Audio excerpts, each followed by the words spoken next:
God. Church. I grew up in this sanctuary, straining to hear a sound. It was Vatican II, but Operation Rescue. When my dad couldn't drive anymore, my mother would take us to Burger King for an hour and make up a homily afterward. But I loved my Uncle Art, and I'm glad to have something to offer. Brothers and sisters, it begins. We know that if our earthly dwelling, a tent, should be destroyed, we have another building, a dwelling not made with hands. Paul moved around a lot. On Google Maps, it looks like it would take you 18 hours to get from Corinth to Ephesus. This route has tolls, includes a ferry ride, crosses a country border. Now I feel bad that I edited his letter. Let me put the God back in.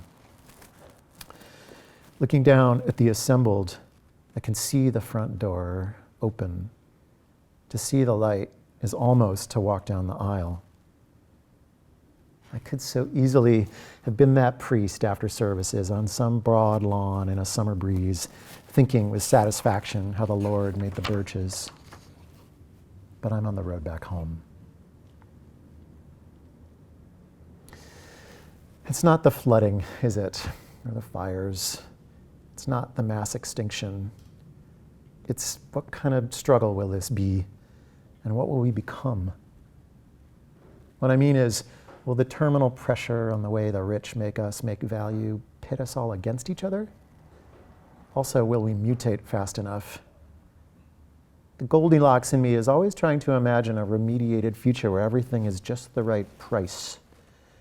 The Christian wears me down by always asking me to poke through the material world. I've driven myself half crazy thinking I can sift out what's the redemptive part and what's the hell. But not tonight. Outside, through the door, behind the door, a zombie's buying barbecue for 20 girls in firefighter costumes. Between two DJ sets, you can hear the karaoke down the street. It's like there's no pure silence. My fears are talking smack about my dreams, but I'm not listening. I have been to lots of parties, in expensive capitals and God-forsaken little towns. I have found myself at the impossible point where the cyclone meets the counter-cyclone. Have you ever had that feeling where there's just about no difference between being ready to dance and ready to go to the wall? When those chords break through, I know that I am not a two-part person, and neither are you. You are something unforeseeable, something that sings.